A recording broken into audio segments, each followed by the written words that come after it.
Hello, I'm Jamie. Hello, I'm Mark, and it's time for another episode of Through the Garden Gate.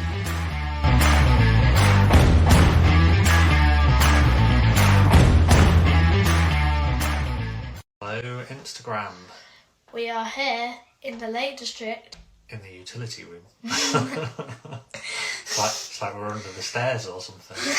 We've been relegated to the... Oh, Dad, we couldn't go. No, we can't go in a garden, it's far too cold, and I don't want to disturb all the other holiday makers, so we're in the utility room of the house, hoping nobody else is disturbed by us. But it's Tuesday night, it's 7:30. It's time for another episode of Through the Garden Gate. Let's get Jamie in. Oh, please. He's not there yet. I'm sure I saw him come in. There he is.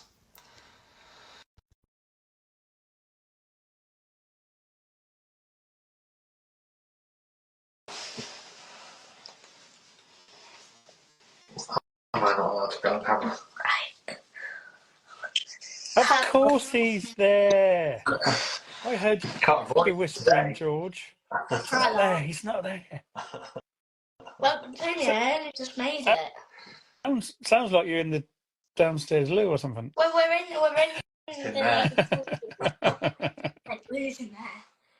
Is it nice? It looks nice. Where you went for your walks this morning. Well, Lovely, isn't it? yeah, it is. Where did we climb today? We climbed Latrig. A little fell called Latrig. Oh, wow. With a nice view of Derwent Water. Looks fantastic. And then walked down into Keswick afterwards, didn't we? Yeah, put me in that. I'm here with my cousin as well, so Oh, that's two of good. us. Yeah. Double trouble. Double trouble. Yeah. Brilliant. No gardening is being done here today. Nope. And Jamie, do you know what the annoying thing is? What? It doesn't even have a garden. It's just a It's like patio a bit. Oh, It doesn't have a garden. really? It's just got a big garden in terms of the Lake District. Lots of... Just for ease, isn't it? Holiday rentals, they just do it for ease.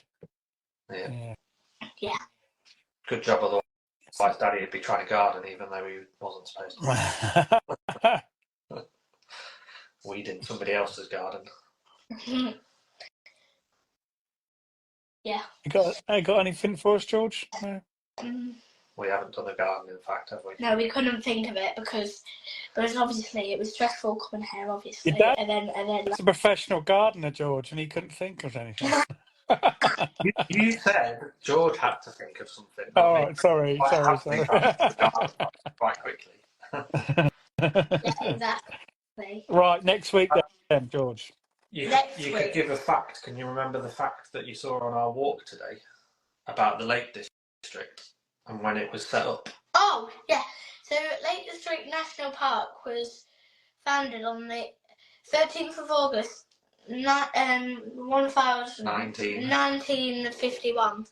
And what's special about the 13th of August? It's my birthday, and 1951 is the year that my grandma and granddad were born.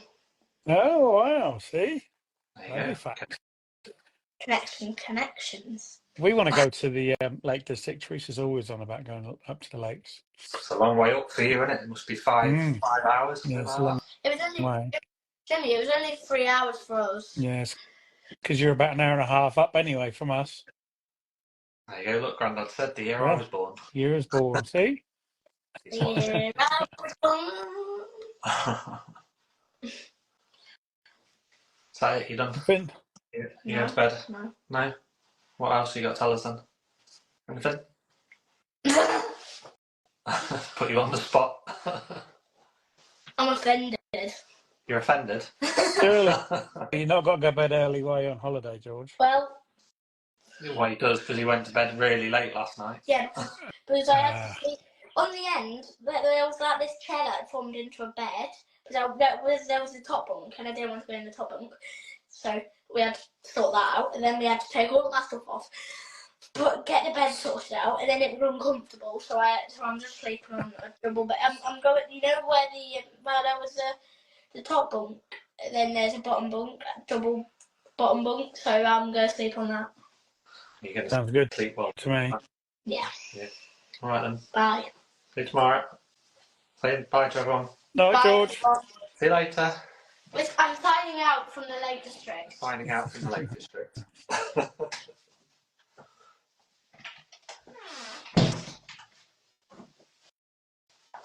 Well, at least it works. I was worried that the Wi-Fi wouldn't hold up, but it seems to be alright. Seems fine.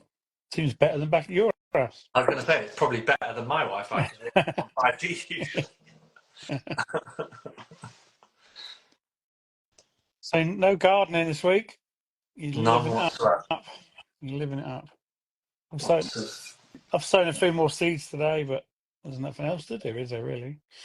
Have you sown your beef and onion plant seeds? Oh yeah, I've done that a couple of weeks ago. Yeah, Okay. nothing yet. Anyway.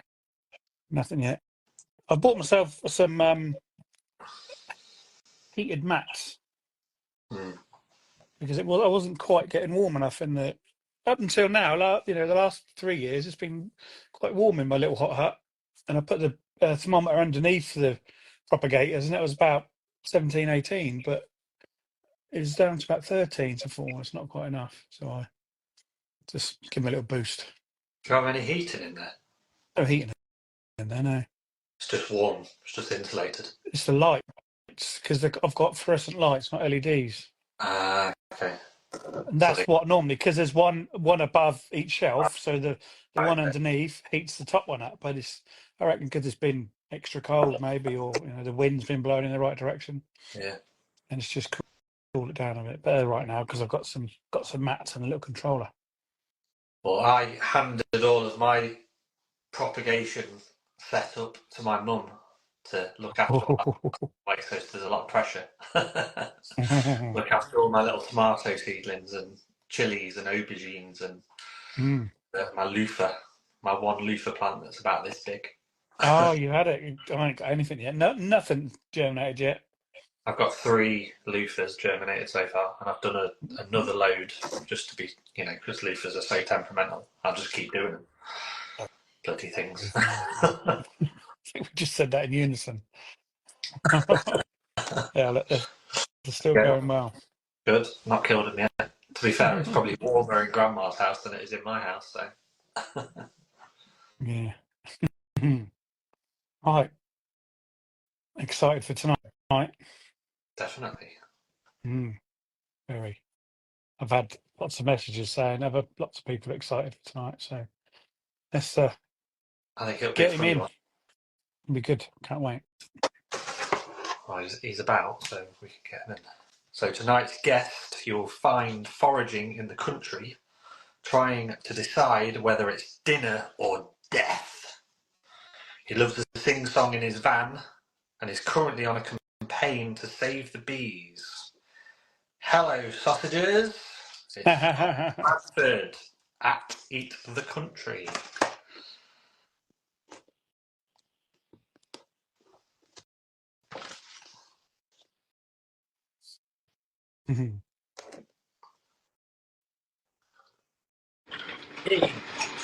Hello, sausages. Hello. Good evening. How are we doing? All this live technology, it works. I know, it's marvellous, isn't it? I was thinking. I suddenly thought I don't know which channel it's on. I don't know why we're doing it on Zoom or whatever. So, but it all came together. You were very sharp on your comms. Exactly. See, there you go. Yeah. How are you? You right? I'm very good. I'm very good. I'm drinking on a school night, but that is, that's the way it is. It's cold, so the gin and tonic will see us through. Well, really, it's half term, so if you want to do the whole school thing. Well, I don't go to school anymore. No. I mean, I behave like I should, but yeah, we all do it sometimes. So where are you? Did you say you're up in the Lake District? I am. Yeah. Mark's on holiday. I've been to the Lake District. I've been all over the country, but I've not been there yet. No, but it's on my list of things to go. Definitely mine too. beautiful. Yep. Later this week, I'm going up to Cheshire and to Lancashire to do some filming all about bees. I'm doing lots of things about bees. Oh, lovely. I'm hopefully getting some bees this year. Are you? Yeah. I've done it wasn't a basic course. It's quite a decent course last year, and I thought, you know, I didn't have enough time last year, so I'm going to do it this year. I got my hive and some of my equipment. I'm also going to be beekeeping this year, but of course, being me, I've done no course whatsoever. Someone says he's got some kit, and someone's bought a hive, and we'll see what happens. There you go. I will use it, of course, and see what I can find. But I'm very excited about it. I mean, I think, bees are the ultimate must-have accessory, aren't they? At the moment, darling, we've got some. Look, we have an apiary, darling. It's a great important thing to have. But one of the things that we're talking about with the bees thing that we're doing is all about wild bees. And of course, when you have domestic bees, the wild bees have suddenly got to compete over the flowers. So what we're doing is, you know, we're doing big seed bombs and stuff. I think what's great about it is how many problems can you solve by planting more flowers? I mean, exactly. So it's a win-win situation. Oh no, we've got to have more flowers. Brilliant. What a shame. Never a downside to that. Where will you have your bees then? At home or? Well, outdoors I thought would be better. Probably not get there. Yeah. The chap I know, who's I live on his land, he's bought one of these beehives, and apparently it's one that the honey automatically goes down into little things, and you just turn a tap and it comes out. And I'll believe it when I see it. I've seen them, yeah. But it's going to be in the next field, and then he said he's got all the the kit and stuff, and I'm hoping it's not like 2 fishing nets and some gardening gloves, but yeah,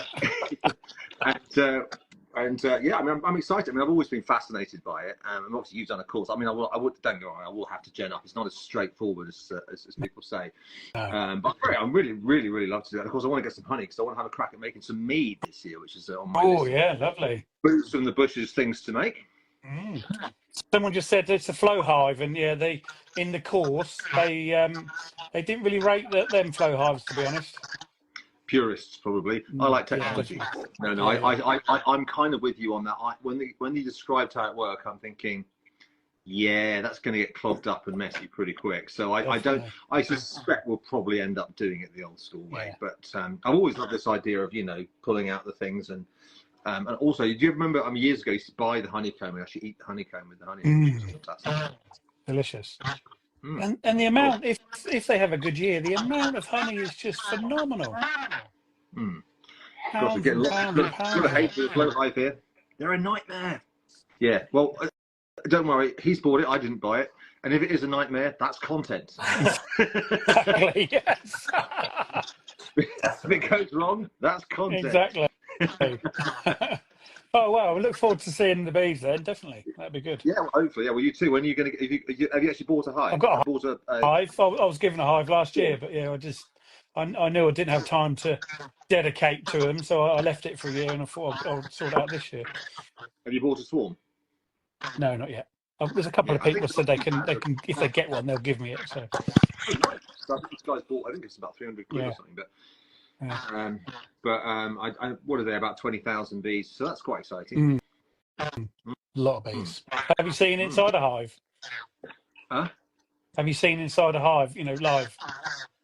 Live inside a hive. I've seen. I've seen lots and lots of things about it. I've never actually done it myself, but I'd say that's quite exciting. Have you done it? You presume when you did? Yeah. There's lots of practical days as well. Yeah, it's fascinating. Absolutely fascinating.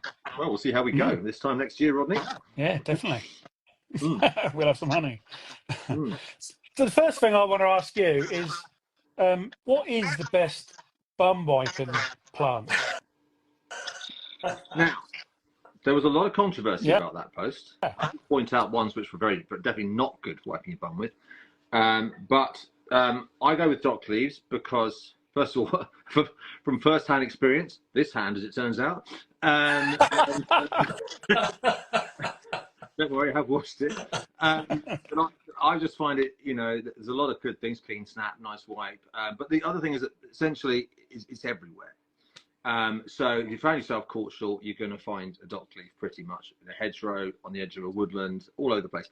There was a lot of people in the sort of sphagnum moss camp. I said that's fine, but you've kind of got to be in a swamp to find that.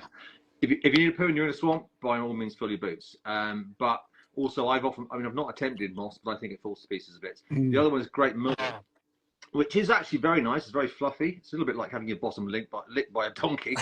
But whatever butters your biscuit, I suppose. It's not actually that common. So again, it's, you know, oh, I've got to find one of those. You're running around before you know it, it's going down the inside of your leg. So I would say that dock is the best. If you happen to have a load of great mullein, then fine, because it is very soft and fluffy. Then yeah. But I was trying to be practical. But yeah, and there are lots you don't want to use. But I would say the one that people most likely make the mistake with is Lords and Ladies Cookie Pint, because it's a decent sized leaf, and it's all often quite common. This time of year they're coming up. Wipe your ass with that. It's like wiping your bum with a bit of sandpaper. It's got something called calcium oxalate, oxalic acid, and it's tiny little crystals of calcium. And yeah, don't want to do that. Right. So if anyone's watching this from a bush somewhere, you turn your torch on and search for a dock leaf. Just read that comment, Tom. How do you know that it's like having your bum licked by a donkey? I know who that comment is. I know which is being facetious, aren't you, Charlotte? I grew up in the New Forest. And listen, I didn't have many friends. We had wooden toys and stuff. So, you know, we used to get our kicks by inviting donkeys around to lick our bottom. I'm guessing. I have enough imagination to think what it might be. Of course. If you can provide a donkey, that's content. Let's do it. The kind of thing we're doing bottom lickings with donkeys. But we also would use chocolate mousse to make it less offensive for the thing. But yeah, so I think it's. But I thought that'd be a fun one to do, because believe it or not, it is a question I get asked quite a lot on my walks. Yeah.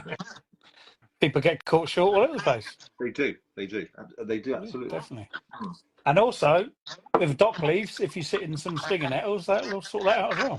Well, you see, that's the thing. If you've seen this week's post, not so much. I mean, so dock leaves, there's no actual. I mean, I know that this is a controversial subject. In the cut and thrust world of foraging, we do the slings and arrows of what works and what doesn't.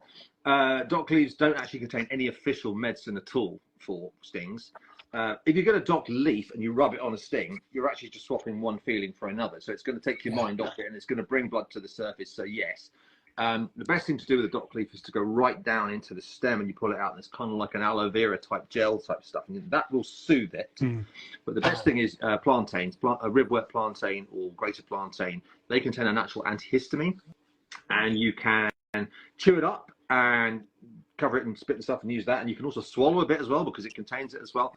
And that will work better for bee stings, for nettle stings, etc. And it's one of the commonest plants in the country, so it's quite a good one to use. I remember the first time I made a film about it, I didn't say ribwort plantain. I assumed that British people watching it didn't know what it was. And all these Americans are going, you know, you don't get bananas in England. And they're going, you're not going to find bananas next to stinger nettles. I'm like, look at the photograph. Does that look like a banana leaf? Anyway. Yeah.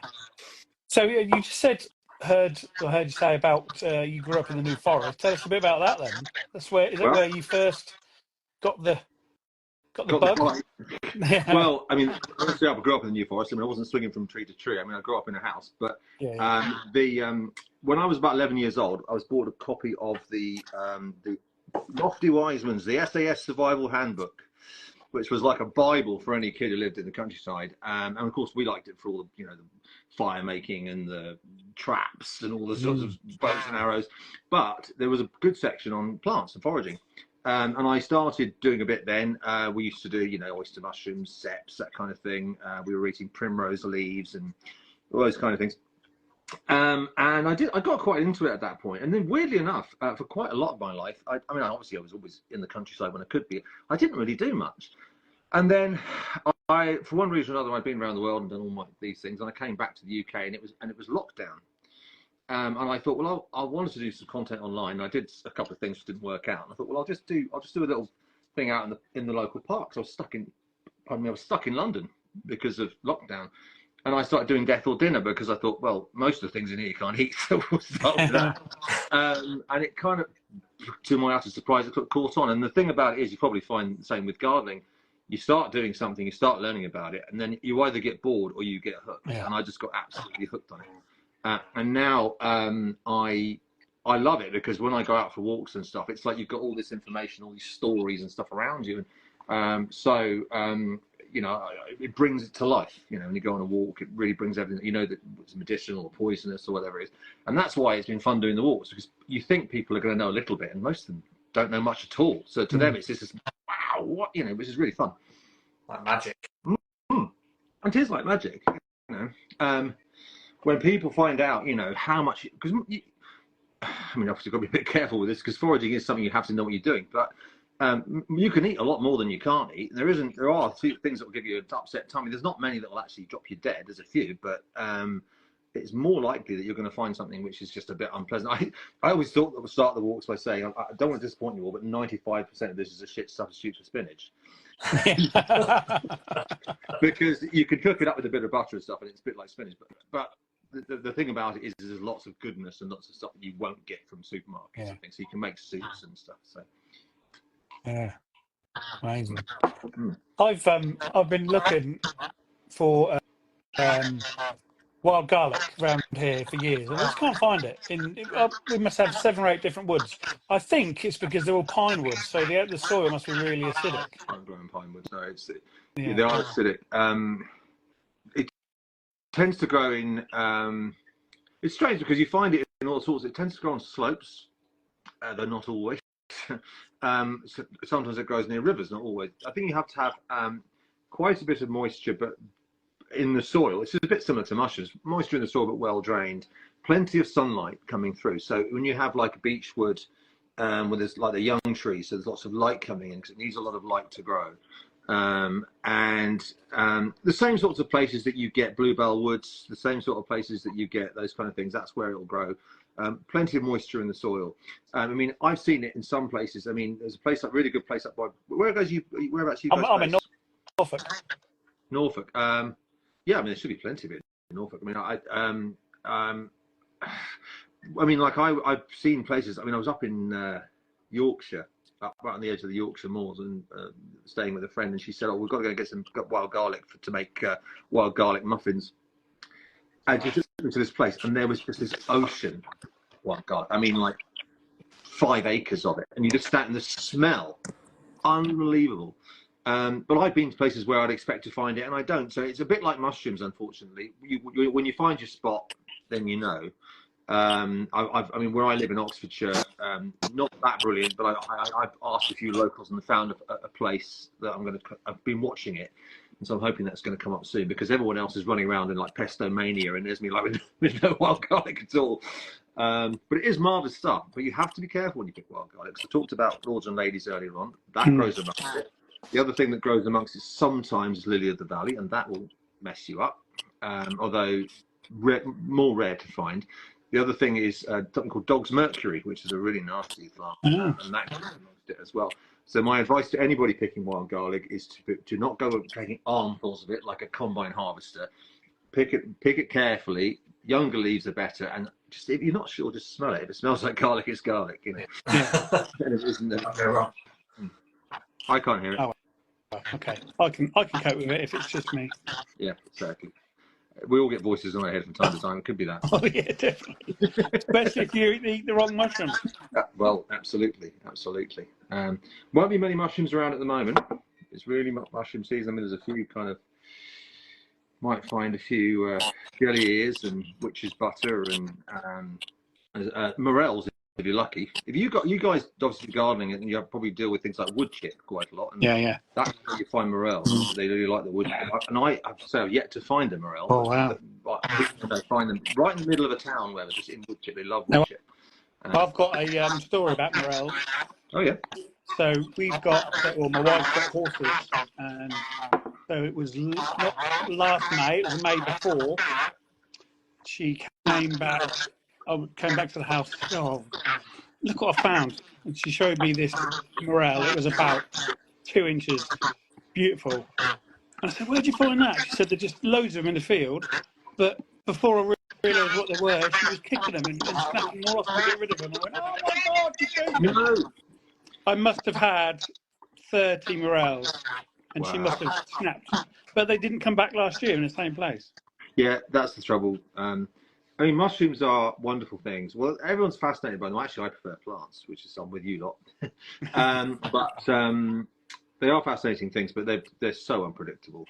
I mean, if you're doing a walk in autumn time, everyone's like, "Oh, great, we'll see mushrooms." I mean, it's hard to guarantee them. It really is. I mean, you can go on a walk and then the other trouble with mushrooms is that I mean, I know about possibly 75 species of mushrooms. There's about 10,000, Wow. and the amount of times just people just picking every bloody mushroom they can find, going, "Will this make me high? Will this make me high?" I'm like, it's like, you know, we have a sort of a thing in the mushroom community. It's like LBMs, little brown mushrooms, and there's just hundreds of them. So they are hard to find, and they are unpredictable. Same with, I mean, morels are. That's why they're so highly prized, because they're rare. It's the same with chanterelles. I mean, you go to a chanterelle patch one year and there's nothing the next year. Some are just more reliable than others. The best mushrooms that are coming up in April are the King George's, St George's, and they're amazing because when they come up in fields, and you see these big circles of them, and there are. I mean, we went to a field with a friend of mine, and we picked about 2 kilos. We could have picked 20. You know, Wow. not because that would be rinsing nature, but yeah, I mean, and they're good eating as well. He sells them down the local pub. I don't think you're supposed to do that. That's the thing about, isn't it? About you saying rinse in nature. So many people do, but you know, there's a law, isn't there? Just take what you can eat, type thing. Well, I'm pretty pedantic about it. So down in the forest of what it's called, is it the Forest of Dean? Which is the one? Which is the forest? Not the Forest of Dean. The one that's over the other side of London. There were people going in, coming back with like 20 kilos, wheelbarrows of mushrooms, and filling up the boot of their car with them, and selling them, probably in Europe. And I'm not casting any aspersions on who it was. I don't care who it is. They just shouldn't be doing it. I mean, picking mushrooms will not damage the plant because it's just like picking apples. But they're there for a reason, and other creatures and insects and animals eat them. So you can't just. Yeah. So I say, take if you're having a dinner party and there's 5 people, take for a dinner party. You'll get eating on your own. Take for a meal or 2. But when I see people online with great basket loads of things, and I just think, there's no need to be that greedy, you know. Foraging is not going to Sainsbury's. Foraging is a treat, and I encourage people to do it. But you're not replacing your Sainsbury's shop with it. You're doing something that you're very privileged to do. You're connecting to the past. You're connecting to old ways and things like that. But it's something to supplement the diet, not something to replace it. Sure, if you want to eat things like clover, then fine, but which you can. You know, with things like mushrooms, I mean, just take a few. Just take, you know, you don't sit there and eat a mountain of mushrooms, you know. So I mean, we are getting arguments about this stuff, but I'm very, very, very particular about it. I try to educate people on my walks about not rinsing nature. There's no need for it, you know. It's the same way that I do a lot of stuff about wild meat and game and stuff, and I've got very strong feelings on that, and it does get me in trouble sometimes. But I take the view it's not going to replace what you buy in the shops. It's supplementing your diet with something which is healthy and the animal has a better life and stuff. But there isn't enough game for everyone to eat it all the time. It's just something, and I think people, unfortunately, get a little bit carried away with this stuff. So, have you done much foraging? None at all. other than in my own garden, really. Yeah, I mean, obviously in your garden, you know what you've bought, you know what you've planted. I mean, the thing with foraging is quite funny is that people, I'm often amazed how frightened people are of it. I suppose because I grew up in a forest, I'm less worried about it. And the question I get asked all the time is, have you ever eaten the wrong thing? I'm like, well, no, because I wouldn't be running a walk. Not that I'd tell you if I had, but no, but I mean, but I wouldn't. I mean, you know, because whilst I like to sort of be jovial and a bit of sort of, you know, light-hearted about this stuff, it is a serious subject. You can't mess about. Yeah, I mean, you're not allowed to. Yeah, someone just said you're not allowed to forage in wild parks. Yeah, I know that, and I know that you live in Richmond as well. So yes, you can't do it in Richmond. But once you do it, it is quite fun. I mean, I don't eat that much. Someone said to me, "Do you eat nothing but forage food?" I was like, look at me, look at my side profile, really. I'm not a salad person, so I do. I like it, but I think people just get very, very scared of it. And I think the other problem with foraging is a lot of lookalikes, things that look very, very similar. I mean, at the moment, there's a lot of cow parsley coming up, which is great, but a young hemlock plant is almost indistinguishable from a cow parsley plant unless you go to the point and build a little checkpoint. I know someone who made that mistake and nearly died. So you've got to be sure, you know. So there are some things, but yeah. Have you done much foraging, sir? I went on a course with John Wright. Oh, good old John Wright! Wow. Yeah, when we went down to River Cottage. That was good. Axe Valley, yeah. That was more of foraging for alcohol, for drinks, you know, to put into gins and things. But that was really good. Enjoyed that. Boots in the bushes, yep. Yeah, that's it. Really good.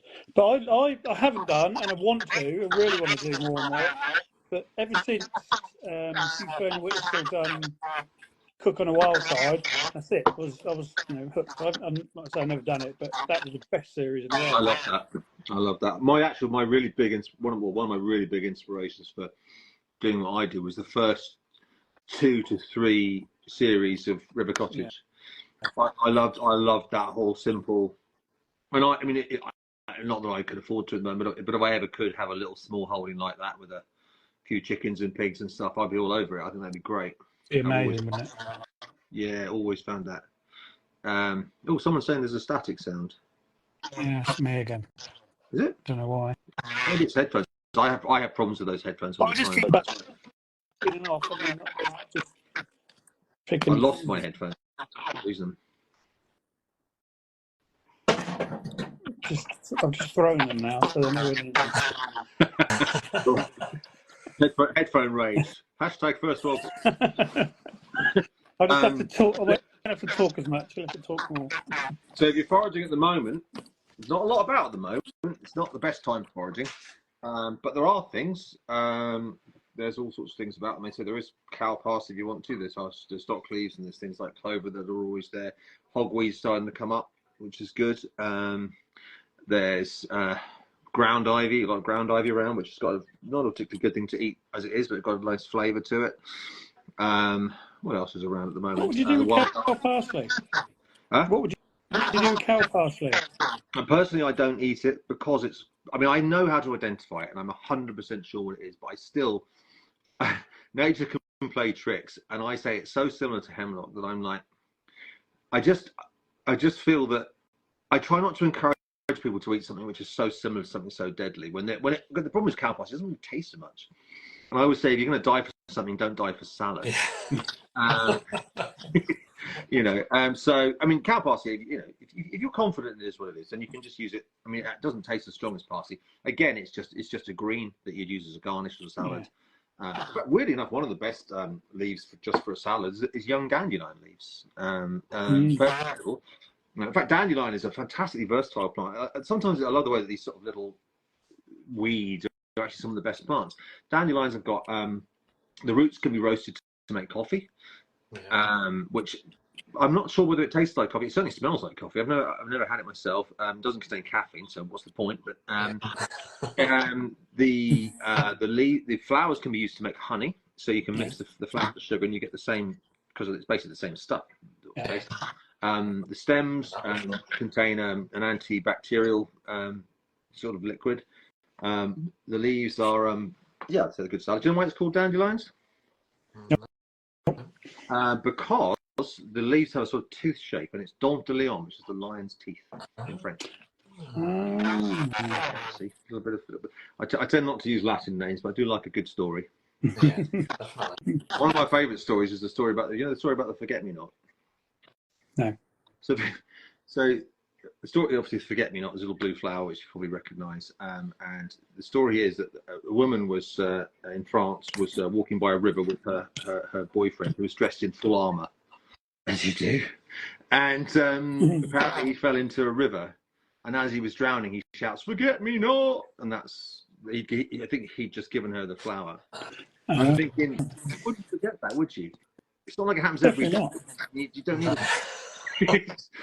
Guy in armour falls in the river, drowns. I think that's kind of burnt into my memory. Doesn't need to be stated. You don't need a sort of like, right to today, my boyfriend drowned in armour, in case I forget. But that's what I love about one of my things I love about doing this stuff about plants is that there's always funny stories, interesting stories, druids, witches, all these kind of things. And I think that helps people learn, you know, because I don't use Latin names. I mean, I know that some people say that they're very good for being very specific and perhaps, but I find that if I go into a thing and start quoting Latin names, it just looks like I'm showing off and look what I know, you know. Whereas I think it's much more interesting to say, you know, this plant was associated with witches and they use it to help women give birth or something like that. It's a better story, you know. Definitely. Yeah. But and like you say, it's a lot easier to remember.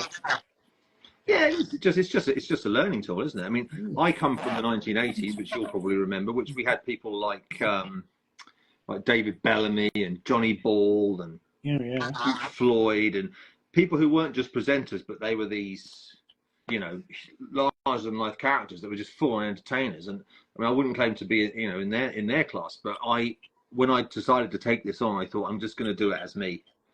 You know, if I think a mushroom looks like a butt plug, I'm going to say it. And I do sometimes get in trouble for this kind of thing, but I make it last. This is my channel. This is how I'm going to do it. If you don't like it, I also get the comment quite a lot: is can you just put the damn guitar down and talk about plants, please? I'm like, it's my channel. If I want to sing a song, I'll sing a song. You know, I do get some very funny comments. I mean, there was a woman who wrote, and she wrote this in the comments and not in a DM. Just this one line said, "You can forage my bush anytime." And I was amazed that someone had the courage to write that in the comment, and I just sort of said, "Well, that's very generous, madam. On this occasion, I must decline." But you know, but what's great about it is that when the people come on the walks, this is the people that they are. They're fun. They have a laugh. They're irreverent. We go for a walk. We go for a beer afterwards. It's a lovely. I mean, doing the walks last year is one of the best things I've ever done. I've had such a good time with it. Yeah. Yeah. Absolutely. That one I did with John Wright was brilliant. Absolutely brilliant. Fantastic morning. It wasn't you, no. It's true. I mean, John Wright's an absolute legend. He's an absolute legend. He's such a lovely. I've never met him, but he's a lovely. And he was also one of my inspirations, as I'm sure he is to any forager. It's just so amazing that it's just that there is so much. And as I say, one thing that's great about it is that you are connecting to nature. I mean, for example, I often find when you're walking on the side of fields and you obviously see all the hedgerows, which is hedgerows are my favourite because they've got all the different berries and flowers. In the summer, they're the best. And you think what was happening in the field was all the food that would have gone to the lord of the manor. But what's happening in the hedgerow is probably what the poor people used to eat. Yeah. And so, you know, you often find, for example, burdock all the way along the side. A burdock is a pain in the ass. Anyone's got a spaniel will hate burdock. But if you've got the time to dig down about a metre, there's a root on a burdock about that size, which is pure carbohydrate because it's just a vegetable. And carbohydrate, you know, you think about it, when the zombies come, you need protein, health, vitamins, and you need carbohydrates. And so this would have been a great thing for them. Obviously hedgerows as well, you find, you know, you've got hawberries and blackberries and sloes and elderberries and, you know, rose hips and all kinds of things. And I imagine, you know, when spring and summer and autumn came, they'd send the kids out or whatever to go and get extra things to supplement their diet. And so that's why foraging is a really wonderful way to connect with the past, you know, and how people had to live their lives. And they relied on this stuff. I don't want to say it's getting more and more fashionable, but that's not the right word maybe, but I think it kind of is, isn't it? Popular. There's definitely a zeitgeist around it. I mean, I think it's funny, you'll probably find this in the gardening world as well. You follow a lot of gardeners, so you feel like the whole world's gardening. Yeah. Whereas I follow a lot of foragers, so I feel like the whole world's foraging. Actually, I don't think it's quite as big as I think it is, but I think lockdown had an effect. I know it had a huge effect on gardening. I'm sure you. Massive. And it's the same on foraging. People wanted to do outdoor things. I mean, I personally I'm quite sad that people all work from home now. I mean, older folks like us, it's okay, but when you're young, you should be out in an office meeting people and those kind of things. And I think people are sometimes a bit lost to do what to do with their time, so they're looking for things to do. So I think foraging walks and stuff, in the same way as gardening, you know, is something that people enjoy doing. And I think also, you know, knowledge is power. I think people enjoy that. I think people like to learn.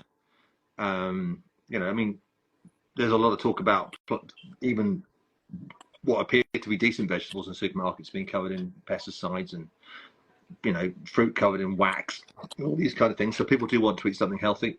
Pardon me. I think also people are very fascinated by natural remedies. I talk a lot about salicin, which is the stuff which is in willow bark and alder bark and also meadowsweet, and it's an aspirin precursor, so it works in the same way as aspirin, but unlike aspirin, it doesn't give you a tummy upset, so actually it's better than aspirin. Ooh. So for sort of the anti-big pharma crowd, of which I am one, you know, it's a nice alternative. I think people like those kind of things. So yeah, I think there is a big zeitgeist around it. I mean, you know, we did, well, I don't know, 300 or 400 people on the walks last year, and people just are endlessly fascinated by it. Yeah. What's great is they forget everything immediately, so I can take the same lot this year. I don't take it in. Well, it's quite funny because when I first started doing it, I was worried I didn't have much to say. You know, you think I want people to have a good time, so I go wandering around, and I'd done about 50 plants. So I said, "Does anybody want to see any more?" And they're fried. Yeah. This information, and I'm like, well, maybe I can tone it down a bit, you know. Yeah. Because I get very carried away when I get out there. I'm like a kid in a sweet shop. I love it. It's great. Yeah. So when you started, you obviously everything that you wanted to eat or whatever, you had to look up in books or on the internet. You must have, because you know everybody has to start with. Oh yeah, I mean, I have books, and I've got my trusty copy of Food for Free and various other ones. There are great websites as well. Typically, that's gone right out of my head. I mean, the advice I'd give to someone, because people say, "Oh, which apps do you use?" I don't use apps, but I do use Google Lens. If I don't know something, I'll start with Google Lens. It doesn't always get it right, but it usually points you sort of in the right direction. You can then go to the trusted websites that you know, find out more information, and then if you don't get it, you then go to the books, and then you go to that way. You normally get a sense when you've got it right. Yeah, okay, that's definitely that. You know, and if I'm not, I also implore anybody. When I first started out, there was a number of people who were foragers that I got in touch with. Most of them are perplexed by someone talking about this stuff as such a big following. I was the same, but and we all talked to each other, and these people were my mentors. I asked them questions about stuff, and they were so free with their information.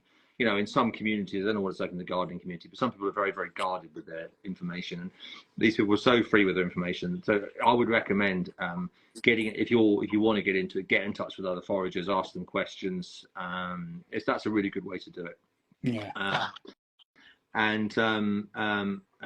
Yeah, I mean, because you know, it's kind of a community thing. I mean, I went on a few walks with other people and learned a little bit how you sort of, you know, get the shtick, you know, for the walks and all those kind of things, how you pace it, how many plants you talk about. There's a very cool chap called Steve England, Outdoor Learning. He's based around Bristol, and he's someone I consider to be a real mentor, really knows his stuff, absolutely fantastic bloke. He's been doing this for 20 years. And he makes a full living at it, I believe, and he's great. So lots of great people out there, you know. And also what's great, we've all got different approaches, you know. Yeah. You know, I actually really admire people like, you know, Forage by Ferns and stuff. I can't waft through the countryside like she does in a beautiful dress. But I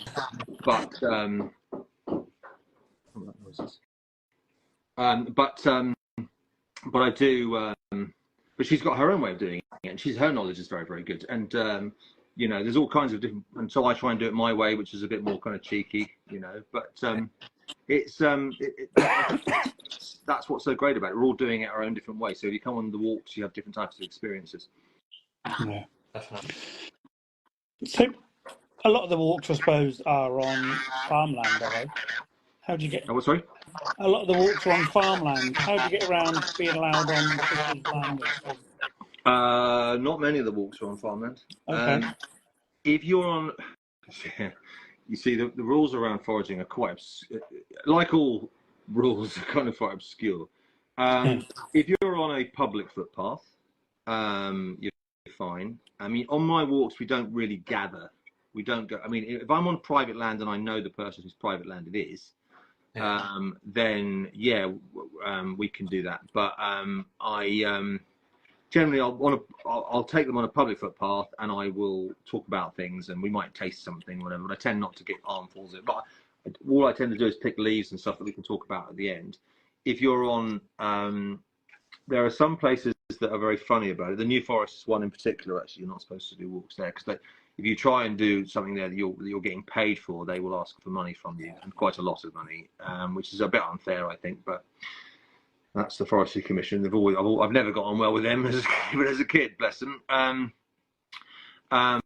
And obviously, I mean, I've got an arrangement down in Purbeck with the National Trust, and they've let me come down there, and they said I can even uproot plants to talk about them, which is something that is almost an absolute no-no on public land. But they said, you're educating people, that's okay.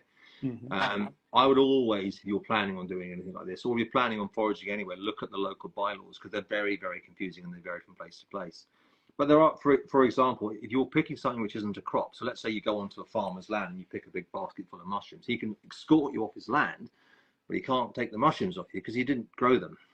They're there anyway, so it's obscure, you know. So I can imagine people getting, I want those mushrooms. So, well, no, you can't have them. Charlotte, behave. So, I apologise. No, she's great. She's really fun. Yes, there is nudity. Of course, there's nudity. Actually, there isn't any nudity on the walks, but I am thinking about doing walks for singles. I thought that might be quite a fun thing to do. Because you know, we say forage for love. And I was actually, another one I was thinking of doing is doing a walk possibly for parents who don't get to see their kids very much, because I don't get to see my kids very much. So I thought it might be quite an interesting thing to people to come along and talk about that as well. I think it's something you can use for a community, you know, for different kinds of bringing people together, you know, around this subject. Definitely. Sorry, I bounce around from topic to topic because I'm that's how I like it. Sorry. Keep on one. I was looking on your website earlier. Oh, this feedback is horrible. People are going to hate it. I can't hear it at all. Oh, it's horrendous. Yeah, I was looking on your website earlier, and I saw you've got a long weekend in North Norfolk. I have. That looks fantastic. I have been coming up. So that is going to be on the, I think it's the 9th or the 8th or 9th of May, that weekend. Now, we did this last year, towards the end of the year. It's a fantastic place. It's called Castle Wild Camp, and it's wild camping. It's really cool. It's got composting toilets and one of these bizarre showers where you pull up a bucket and just fill it up. And so it's all sustainable, fantastic guys who run it. They're really into their conservation. It's really, it's a really lovely thing. And we spent people turned up on the Saturday before, but on this one, they're all going to turn up on the Friday night, get it settled in camp. Like a nice long walk on the Saturday, and then there'll be like forage snacks. I mean, that time of year might be a bit early for elderflower, but if there's wild garlic, we might do some pesto making and stuff. We have a chap who comes along, chops up a muntjac deer, and then we'll cook that. There's also vegetarian food, obviously. We have got some local Adnams beer in as well, which is good stuff. But it was really lovely. We all ended up sitting around the fire getting pissed, singing songs. I did my best, you know. Once we got through the whole Wonderwall stage, I did my best with the rest. You know, a little bit of Kinks, a little bit of Beatles, you know. But it was great because I hadn't done that since I was, you know, sit around a fire and sing songs for ages. It was really, really fun. So it's really nice. Actually, I mean, it's 105 quid, but that's basically 2 nights, lots of education and fun and nice food and. I think it's a bargain, really. I mean, and it was really, we had so much good feedback. Everyone really enjoyed it. And so yeah, Castle Wild Camp, definitely worth a look. I'll be promoting a bit more. Yeah, definitely. What village is it? Thornham,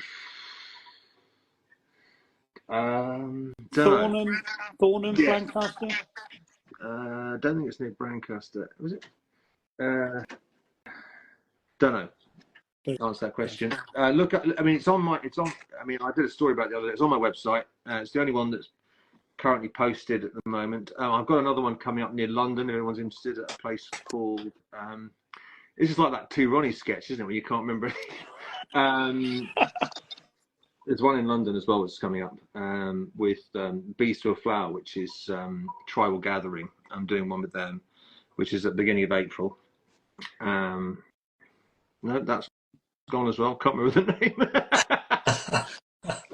Go to his website and you'll find it. They'll be on the website. I mean, the thing is, I'm going to I'm having my website done at the moment, so I'm waiting for it to, it should hopefully be done by the end of this month, and then I'm just going to absolutely blast it. And a lot of the ones we did last year, we did, because we did them far and wide. We did Kent, Sussex, we did Wales, we did Yorkshire, you know, Cornwall, Devon, and I, when I get the clutch fixed on my Transit, we'll hopefully be able to go to all of those things. And I'm never happier than just bombing around the country and meeting all these people and doing it. I'm also going to be hopefully doing some walks with the Peak Hotels soon. Oh, lovely.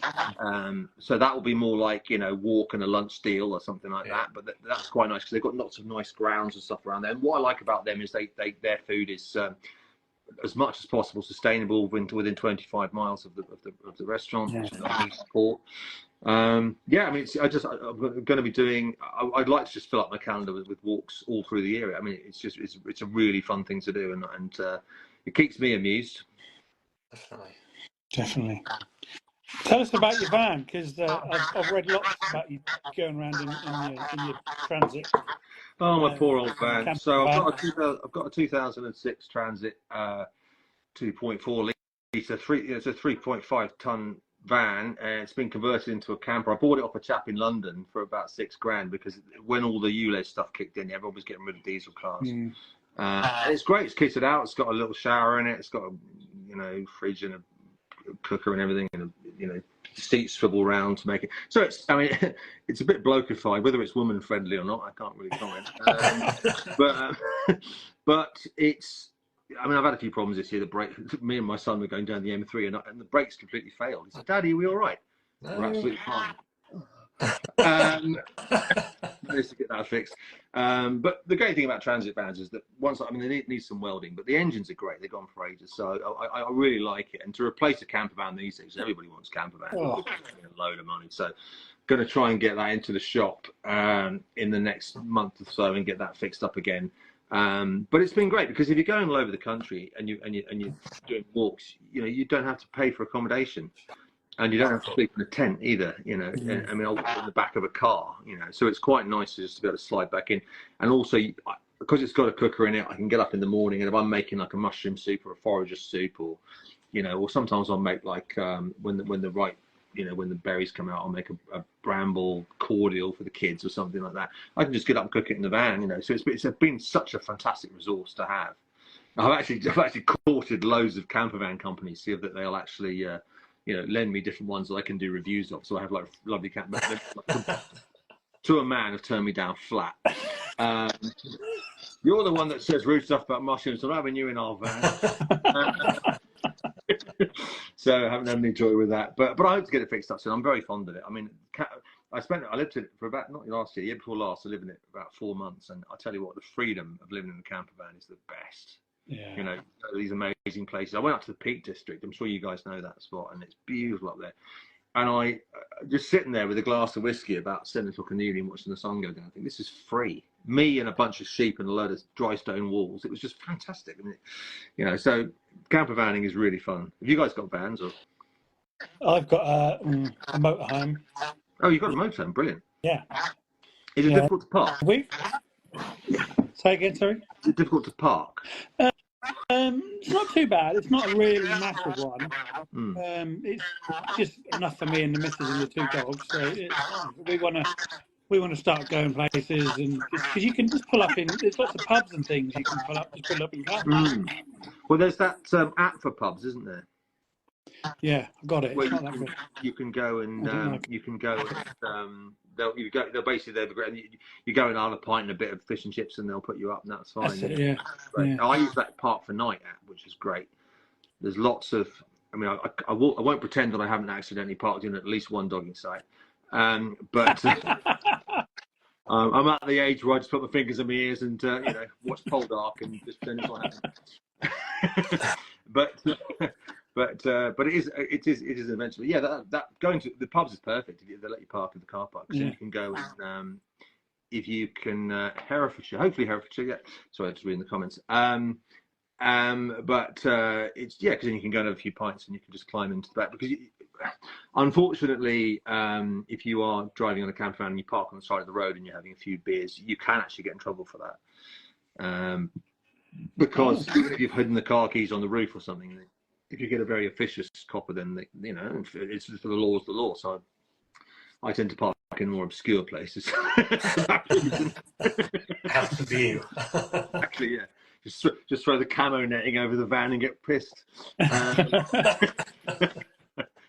Any policemen? We did have a policeman on one of the walks. That was very funny. We were in Kent, and we were walking. And there were these two nurses were on the walk, and they were brilliant. They were really funny. And they were going on about all their mushroom experiences. And then when we got to the pub, I was trying to get loads of beers for everybody. Oh no, we're only going to have one. We've got to drive home. I said, what's going on? And someone said, that bloke's a cop. Oh my god. And it was quite funny because afterwards I sat down to drink with him and he was fine. And I said to him, I said, oh, because I'd done the knife talk on that one about knife safety. I said, did I get it right? He said, yeah. I said, so what did you do about the whole mushroom thing? He said, well, it felt a bit awkward, but I wasn't exactly going to do an arrest in the middle of the walk, was I? But now when I start the walks, the first question I ask is, before we go any further, is anybody in the police? Yeah. You can temper the conversation accordingly. Just saying about the knives, because you just mentioned then, and we know it's massive at the moment, the whole knife thing. Of course. But Yeah. I can remember when I was a kid, we lived near woods, and I remember going into the army surplus, buying what they called a Rambo knife, with a big serrated edge and a compass you unscrewed, and it had a survival kit in there. It was amazing. I absolutely loved it, but not now. Yeah, I mean, unfortunately, things get abused, don't they? I mean, you know, I grew up, you know, in the forest, like, you know, we used to walk around with an air rifle. Yeah, definitely. And we, you know, we used to go down to the local. We had a chap called Harry's Hardware, this hardware shop. He like the bloke out of Open All Hours. And we'd walk in and we'd buy sodium chlorate. And he'd be like, are you boys making bombs again? We were. Great. But yeah, you're right. Things have, you know, unfortunately, they're not like that anymore. But you have to be very careful. I mean, I have a Swiss Army knife. Yeah. The best bit of kit you can have. It always stays sharp, or it might sometimes sharp. It's generally sharp, doesn't rust. A lot of foragers carry these Opinel knives, which have got a wooden handle. French knives, fantastic knives, super sharp, really, really simple. The problem with them is they've got a twist lock on most. Oh yeah, I got one of those. That makes it illegal. Oh really? Yeah, because if a copper sees something that will lock, that effectively is a weapon. And I know that's so pedantic, but it is unfortunately something you have to be aware of. And that was the talk that I did when the copper was on the walk, and he said, yeah, you were right about that. So I say, if you're on private land, then fill your boots, or if you are using one, look, I mean, I can't be the police on this, just use your discretion. I know most foragers would never do anything with a knife. I use a Swiss Army knife because it's a 3-inch folding blade, and I think it's great, even though Victorinox refused to sponsor me. But I think that's, for me, that's fine. But I mean, listen, I mean, each to their own. You know, they are great knives, but the days of walking around in a public area with a sheath knife are long behind us, and I'm unfortunately, because of the way the world is, it's probably a good thing. Yeah. If you're on private land, it's a different story. I mean, where I live, they wear them to the pub, but the bloke in the pub the other day with a great big sheath knife on him. I said, dude, he's like, oh, don't worry about it around here. Look, no coppers don't care. I was like, fine. Okay. No more Stella for him, please. No. But yeah, I take your point though. When we were kids, I mean, it was a different world. I mean, I spent my life. Like today, actually, I was walking around today and looking at Wellingtonia trees, which are wonderful big redwood trees. And when I was a kid, we climbed the tallest tree in the New Forest, which was at that time was 186 feet, and we got almost to the top because the Forestry Commission were going bananas. But things that my mother would have done too if she'd known. But we had, yeah, it was a great. I mean, growing up in the countryside was a great thing, and you know, I feel so sad that so many kids these days don't get to experience it the way we did. Yeah, it's crazy. Absolutely crazy. Mark, my comments aren't working, so you have to keep an eye on it. Yeah, so somebody in the comments asked why you don't like asparagus. I love asparagus, but I do laugh about asparagus because there's kind of if you go through a lot of foraging literature about stuff, it's like tastes like asparagus. I mean, practically everything seems to taste like asparagus, and I'm like, it can't all taste like asparagus. So I sort of have a running joke, you know, tastes like asparagus. I mean, they say that the roots of great reed mace sort of bulrushes taste like asparagus, and they say that the roots of Japanese knotweed taste like asparagus, and I'm like, why is asparagus so expensive? Everything tastes like it. Asparagus is my favourite. The thing I can't abide is beetroot. I love beetroot. Put it in a rocket, send it to space, all of it. Never see it again. Can't stand the stuff. But we're all allowed to not like one thing, aren't we? I've got a friend who doesn't like chocolate. I mean, come on. Weirdo. Yeah. So what's bad about beetroot then? Is it because it's really earthy, isn't it? I don't know. It's something about the colour. Everything. I just went through a phase as a kid. I couldn't stand it, and just as that was bad enough, my brother, having come into this knowledge, decides to fill up a water pistol with beetroot juice and squirt me in the face with it. I just lay on the drive in an embryo position for about 10 minutes, and that was the end of my relationship with beetroot. About 3 years ago, I did a restaurant review, and I tried to eat some beetroot to see if it was, but no, I still can't stand it. But it's only one thing. I mean, I'll eat most things. I'll eat all kinds of things that other people won't eat, but yeah, just don't like it. Have you ever tried the different colours? That seems a bit stealth to me. That's like someone's trying to get around me with it, making them yellow. But they do taste differently. Each one's got a very different flavour. Maybe maybe that's content. Maybe me yellow vomiting could be. I mean, honestly, I went to the point where when I bought a pack of pens, I'd throw the purple one away. I was that anti-beetroot. I would have made an awful goth.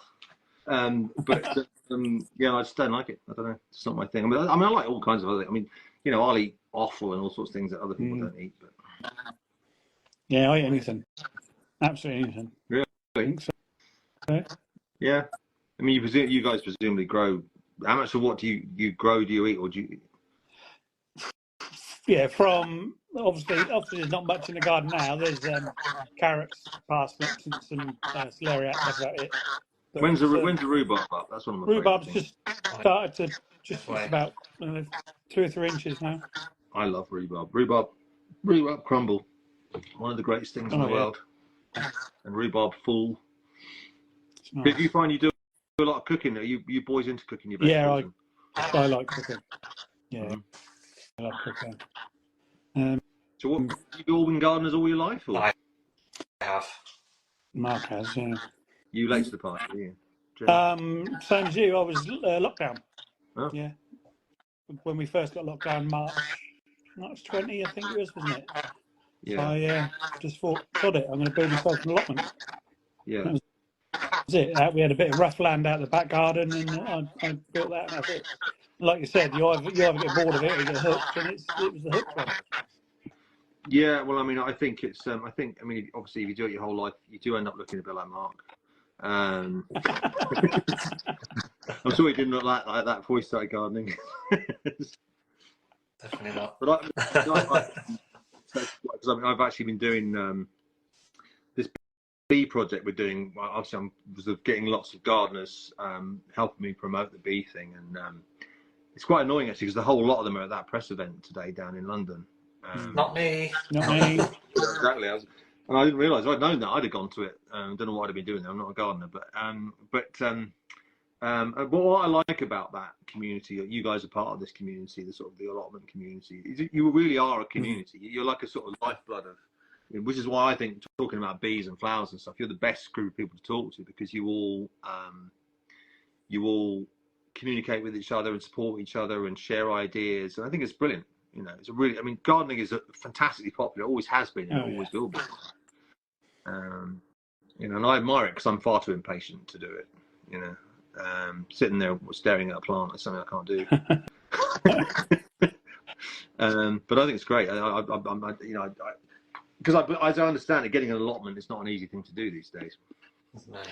Apparently, it's getting easier now because people are getting the old board bit and giving them back.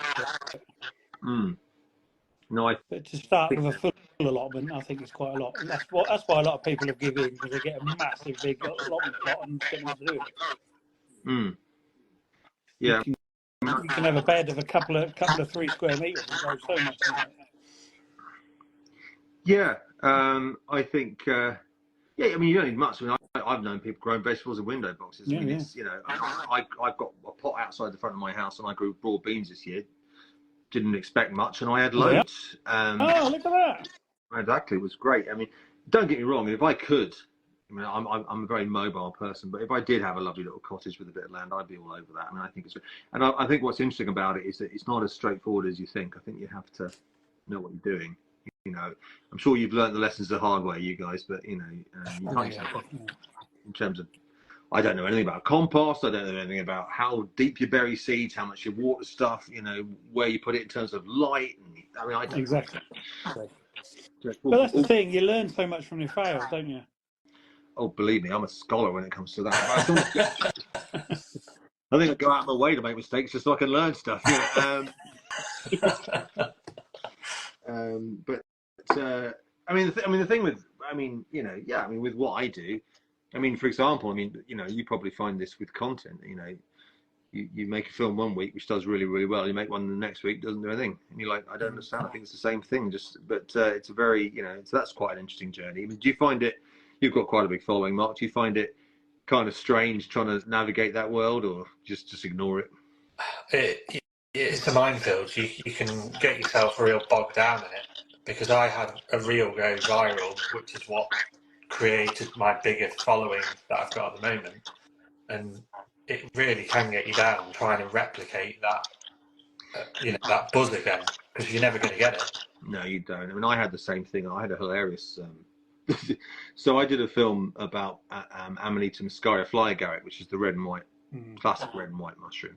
And I was with my friend Freya at the time, who's a forager, and she was recounting the story to me, and it was making me laugh so much. So it's the story where people, because it's a psychoactive mushroom, and people would follow reindeer or whatever it was, or eating this mushroom, and they'd eat the mushroom, so they'd have any of the sort of problems with the mushroom, and the reindeer would wee onto the snow, and people would eat this yellow snow. As I say, like piss slushies, which is nice, and they'd get high, and then, so these people are off their bonds, and this is where the whole flying reindeer thing came from, because they'd be watching, you know, off their bonds in the woods watching. And then later on, the shaman or the holy person in the village would do the same. He'd eat the mushrooms, and people would drink. And all I said was, I don't care how bad you want to get high, I'm not doing that. America, they took this completely out of context, like I was attacking indigenous people or something, and absolutely bananas. And I reckon that one post probably got 70 or 80,000 followers. Wow. Just the comment section turned into an absolute war zone, and I was just staring at this thinking, this is mad. I'm just talking about mushrooms.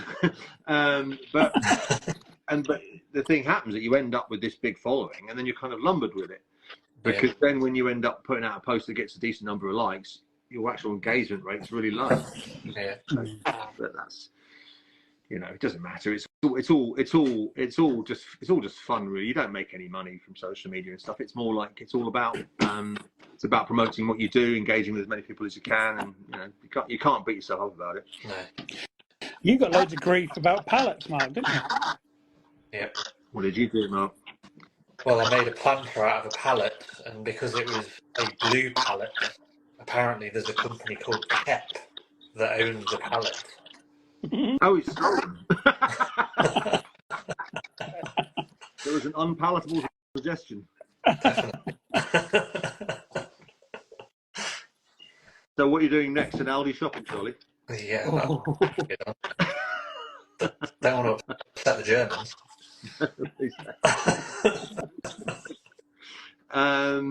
Yeah. Oh my goodness. So did you get any grief from them from it, or did you get in touch?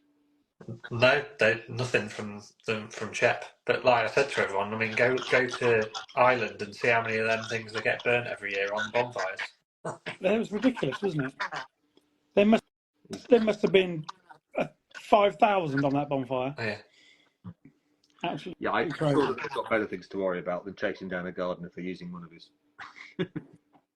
Ridiculous. Absolutely crazy. Very funny. I think that's the thing, though. It's the controversy on a post. If there's going to be two polar reactions to it, that's what sort of drives it as a viral success. Yeah. It's something that causes an argument. I mean, originally I did a post about bulrushes because I thought what we think of a bulrush as a bulrushes, and actually they're not. They're called great reed mace. Bulrush is actually a different plant, but we all call them bulrushes. We always have. So I'd done that, and I got all this hassle for it. So I did another post where I said, actually, they're not called bulrushes. They're called great reed mace. How dare I? And of course, the Americans call them rat tails. Yeah. And there must have been how many people in America made the same comment? We call them rat tails. I'm like, you are actually the 90th person to say that. Are you reading any of the other comments? You know, 500,000 views on something about bulrushes. Wow. But you're right. Once you get that little bit of controversy, I mean, I've had sometimes I can't think of what I've done. I'm sure I took something down because of it. I can't remember what it was. But you do. I mean, sometimes if you use, you know, some people get very cross about the most pointless things. I mean, I did have a hilarious one where I did a film about field bluets, which are mushrooms that have got purple stems, and I was going on about the fact they're called bluets, but actually they're purple. And this chap said, "My young son and I were enjoying your film about field bluets until you made a blowjob joke." And at which point we had to switch it off. And I would very much appreciate it if you refrain from doing that kind of thing in future. And I said, "I'm afraid you've come to the wrong channel." Yeah. If I want to make that kind of joke on my channel, then I will, because this is my channel. Yeah. Oh, yeah. You know, people get cross with you. When it first happens, the first few times, you get a bit upset, and then you think, "Who are you? Who are you? It doesn't matter." Right. What kind of person goes onto someone's, you know, thing and starts writing lots of angry, negative comments? So what are you doing with your life if that's what you're doing? So I don't. Sad people. That's the people you don't want following you, isn't it? Well, exactly. I mean, if they get a bit. I mean, I did one about pheasant versus factory reared chicken, which I thought was me actually not being pro-vegetarian, but at least being pro-animal welfare and stuff. Yeah. And I had to block about 25 vegans, not because I've got anything against vegans, but these guys were attacking the people who were following me and saying some really nasty stuff. And I was like, guys, I totally respect what you're doing with your lives, but you can't start coming on here and shouting at my followers. I tried to block them. And I actually had thankfully, a lot of other vegans messaging me separately and saying, I don't know if people are winning like this, you know. But some people just want to be angry, you know, and you just got to ignore them. Yeah, I've got my little 5,000 followers, of gardening followers. And, never get any grief. All really happy. Yeah, a decent following. I mean, you know, you've probably got quite a good engagement rate. I mean, my account probably operates more like someone with about 25 to 30,000 followers in terms of the amount of engagement I get. But I must say, I have a crowd of people who are regulars, and I love them. They're fantastic, and they're always. I live on my own, and you know, they cheer you up in the morning and they say good morning, and we have lots of lovely chats. And this thing we're doing with the bees is great because there's kind of like a little kind of community buzz going on with that. I think it's really, you know, there's a lot of negative things around social media, but there's actually some great stuff with it as well. Definitely is. Definitely. Well, yeah, there are some definite positives with it, and I've seen that side of it, and it's the networking really that is the really good thing. Yeah. No, it totally is. I mean, you know, you find that you can leverage it and you can support people, and you know, you can. I don't know. It's something I didn't expect. You know, that it would come out that way. That, you know, I've met so many good. I mean, on the walks last year, I've made some really solid friends who I'm really looking forward to seeing again, and all asking when we're coming again and stuff. And you know, I think that it's a really nice place for lonely bastards like me. And I'm not that mostly fine, but you know, I think it's great, and I think that you know, thanks to all of them. I always express my love for that lot. They're really great people. Definitely. So, normally about this time, we Mark's got a list of questions, which I think you should have. Have you altered them, Mark? You adjusted them a bit. Maybe I can ad hoc it. Yeah. Just going to put the plug on my phone here. Is it starting to die? side, but that's all right. If everything suddenly goes sideways, it's got to balance it on the side of my laptop. If I turn my phone upside down, is everyone going to go upside down or not? No. It should sort itself out. No, you're Maybe not. upside down. I went upside down. All right, that's not going to work. It's all right. We'll figure it. I'll hang on to it for now, and if I forget, then that's fine. Okay. So we have some questions. By all means, fire away. This is like I don't know, like what's it? Saturday morning swap shop or whatever. Was it? Yeah. That's what we call the lightning round. The Matt Bianco. Sorry. Mark can't remember the swap shop. Bloody hell, he's too young. No, I suppose not. I know about the swap shop. Come on.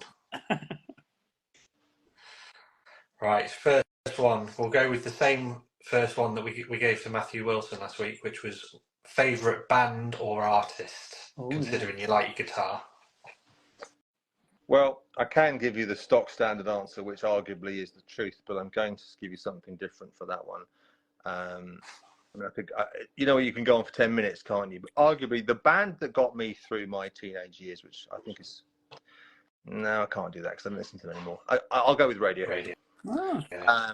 I mean, I'm a massive Beatles fan, but I think Radiohead are the best band of the last 30 years for me. They're just so innovative and love all the stuff. They're getting a bit boring now, but they've done so much good stuff that you can't fault them. Yeah.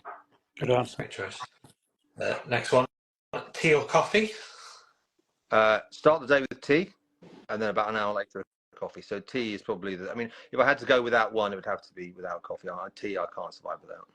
Yeah, I'm the same. I don't. It's not just one. I always have, start with tea and then have a coffee. Yeah, one in each hand. Yeah. Depends how bad the morning is. Right. Exactly. Yeah. We'll give you this one. Flowers or edibles? Oh, edibles. I mean, not as in things we pick up in clubs. Edibles, because flowers. I mean, don't get me wrong, flowers are fantastic. I mean, obviously, this whole bee thing is a big thing with flowers, but edibles, more useful, more interesting, often very overlooked plants, which actually have fantastic uses, which I think is wonderful. Something which is just this idea of calling things weeds. They're not weeds.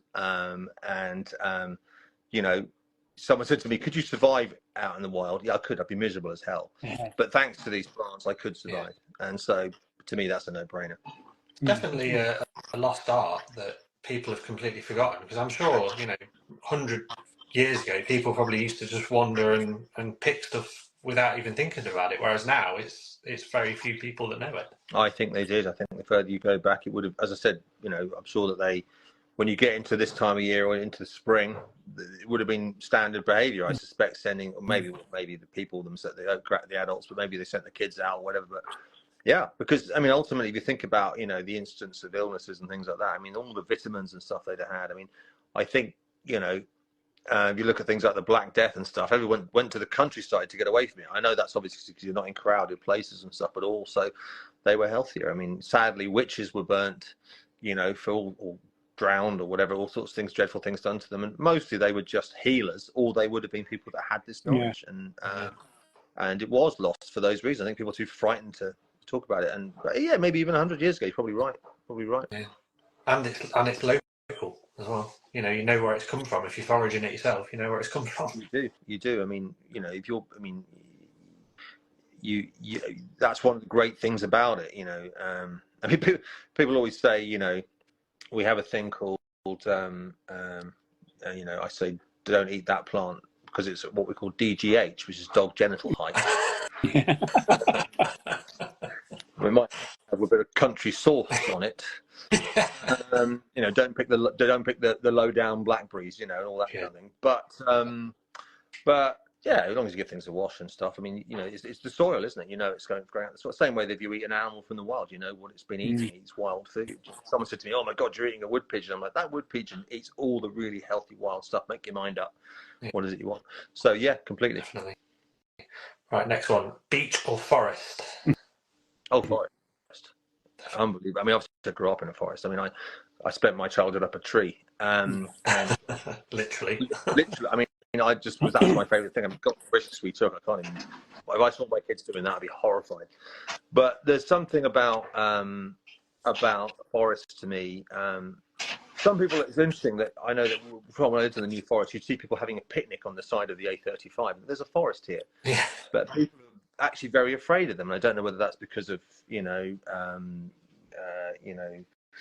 nursery rhymes or horror films or whatever it is. But I'll sometimes park my van in completely strange places I've never been before and have no fear at all about going to the forest. So I feel very at home and comfortable in the forest. It's kind of my happy, peaceful place. You know, I've got, as you can probably tell, I've got a fairly busy mind. So it's quite a nice place just to go and chill. Definitely. I don't do forest bathing. I haven't gone quite that far yet. But next one. What's your go-to emoji in a text message? I like the saluting one. Yeah. People don't know what it is, because I've discovered that the praying one is actually a high five one, and obviously the laughing one. I sometimes, because it's so funny. If you ever read on like dating sites and stuff, they say, "Oh, you know, guys shouldn't use emojis because it makes them look feminine." But actually, it's quite good to put a laughing thing on there, because if you said some dodgy joke, just to make people aware that it's a joke. So I tend to use that quite a lot, just to sort of. I am only joking when I say that. But yeah, no, I like the saluting one, because if someone says, "Oh, good job" or something, instead of me having to go through some long thing, I'm just like, "Yeah, thanks, I'm on it." Because you know, you'll do a post, you get loads and loads of comments, and you don't want to keep writing the same thing over and over again. So that's amazing. Yeah. So did you just say that the praying one, that's high five? It's actually a high five, yeah. Yeah. But it looks like that. I know exactly. That's like thank I mean, you. for the thanks. High five, yeah. Oh, I didn't know that. See, learn something every day. So there you go. If you could have only one snack for the rest of your life, what would it be? Whiskey and soda. Whiskey and soda. Is that a snack? Because you know, if that's all you got for the rest of your life, you don't want to be sober, do you? I used to do a question: if you had a desert island, and if you could only have one bit of food and one type of drink, what would it be? And I remember asking my boss, and she was actually talking to someone else. And I just said to her, "What do you think about this question?" She just showed me and said, "Vodka and crisps." Now, fuck off. But yeah, I think if it was just food, sushi. Can you have sushi? I could do sushi. Wow. Good choice. Finish the sentence. My perfect day would be. In the future. My birthday would be, I think, God, that's a very difficult one, isn't it? I think my perfect day would be with someone I really, really like, but also I think in the west of England, in somewhere like Dorset. I love it down there so much. You know, I think we did a walk down there in Purbeck, which was a really nice walk, and there was so much to talk about, and we all sat in the sunshine in the pub afterwards, and I thought, that's, you know, it's funny, isn't it? You think about, people talk about traveling and possessions and, you know, Grand Canyon or whatever. It never actually gets better than sitting in a pub with a good friend. No.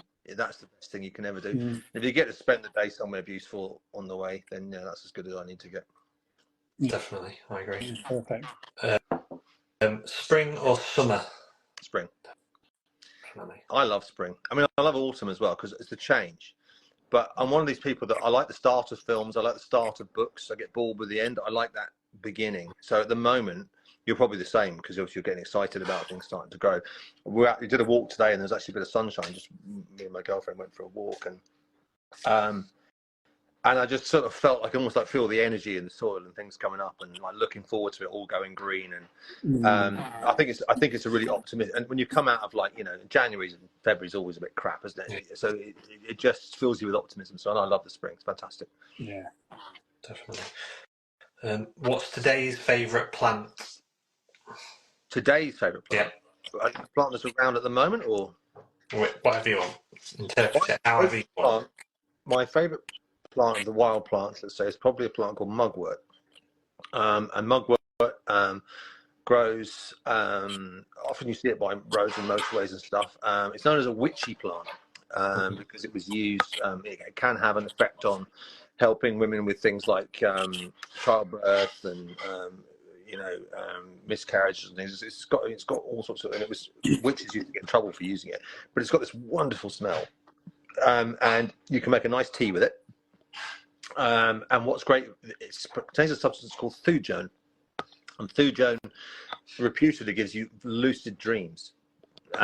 So, pardon me, when I was out in the van, I used to like make a bit of tea with it and put a bit of honey.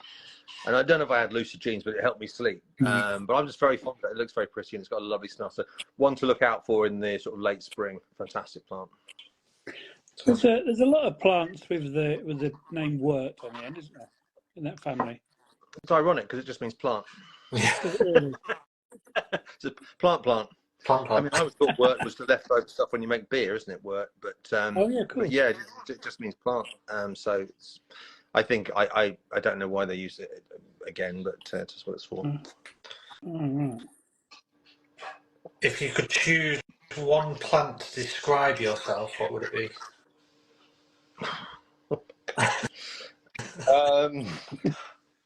That's straight out of statistics. One plant to describe it would have to be something which is completely out of control, but kind of dashing and attractive.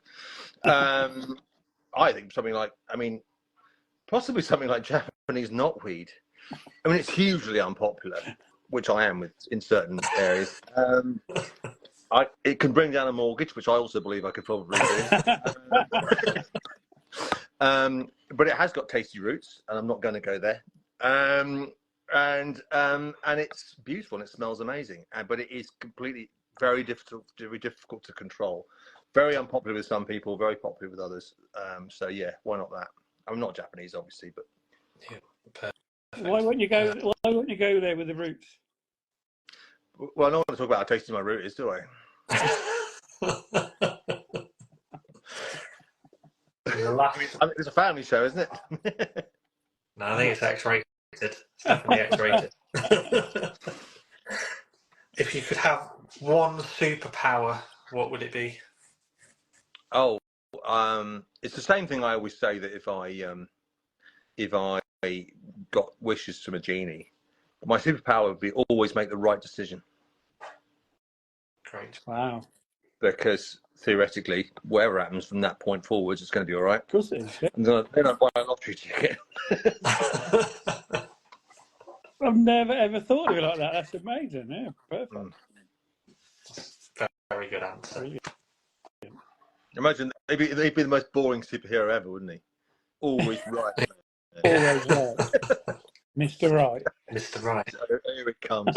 From now on, the plot's just going to be incredibly dull because everything's just going to go right.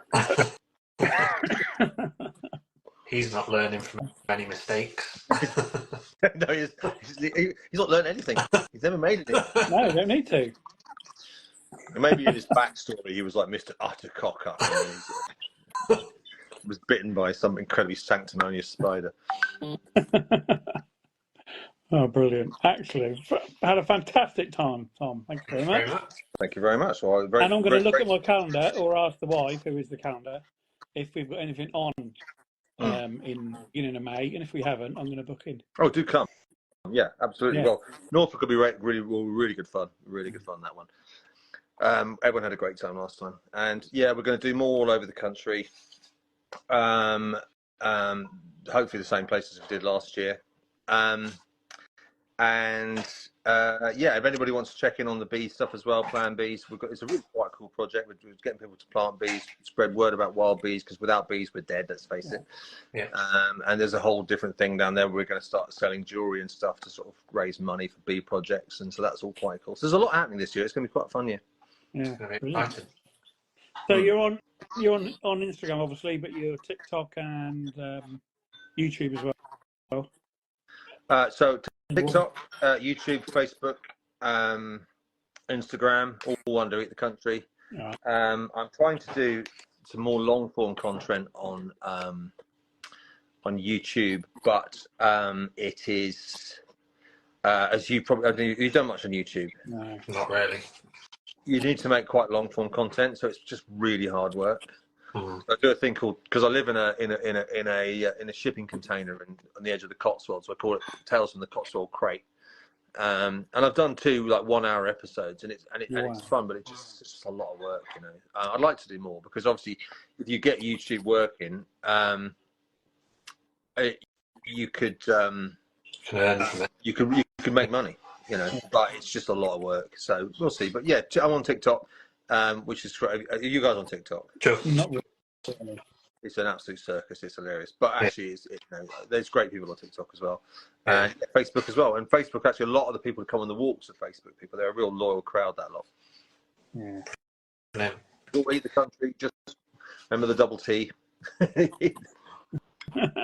Eatcountry.com, which is about to look much more sexy than it does at the moment. Look forward to it. Yeah, so Brilliant. I hope to see you chaps on the walks. Or you know, it'd be good to. So you're in Norfolk. Whereabouts are you? Lincolnshire. Lincolnshire. Okay, very flat. No, not necessarily. Not all of it. Come on, the lumpy bit. It's got to be flatter than Lincolnshire. Stanford's Lincolnshire, isn't it? That's quite nice there. Yeah. Stanford's lovely. Yeah. That's a nice town. Okay. Well, yeah. Well, it's been a blast, gentlemen. Yeah. Really hopefully see you at some point over the year. Yeah. Well, yeah. I mean, if I'm in the area, I'll pop in and we can do some bits. You know, I tend to sort of, when I get to an area, I look around, see who's about, and pop in, and it's always fun. Yeah, fantastic. Yeah, do that. Brilliant. All right. Excellent. All right. Thanks ever so much, Tom. Thanks, Tom. Gentlemen. Catch you again See you soon. later. Cheers. Bye-bye. Bye.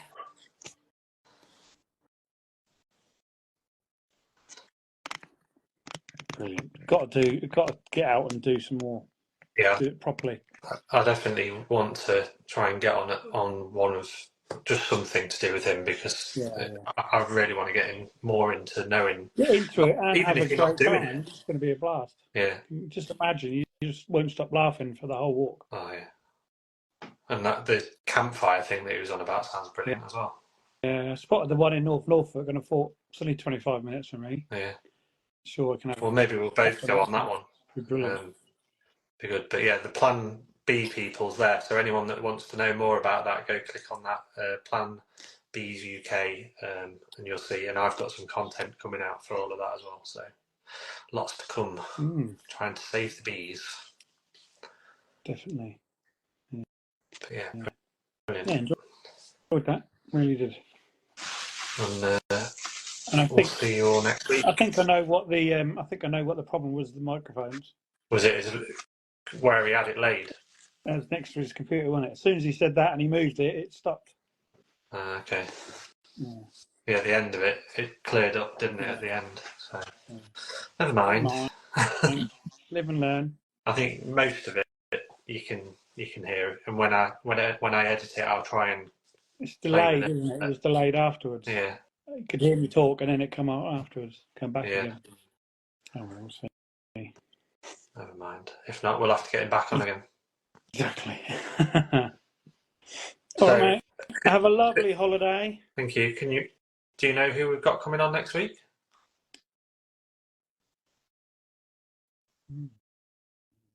No? I don't want to say it just in case it's not. What's the date next week? Is it the 25th next 25th. week? Yeah. Anyway, we'll put a story out. We'll get some stories out early so you can all know. We've got some really lovely good guests coming up tomorrow. Yeah, we've got lots of awesome guests as usual. We have. Next week I'll be back at home. You will. Enjoy your week. Thank you. Chill out. Back home again on Friday, so I'll have the weekend to get in the garden and get some stuff done. Nice. It's going to be warm. It's going to be about 17 degrees. Is it? Yeah. It's supposed Thursday, Friday, Saturday, and Sunday is going to get really warm. Oh wow! Excellent. Yeah. Time to get in the garden, everyone. Definitely. Get your veg plants on the go. It's nearly growing season. Getting there now. Says Jamie. Where's mine?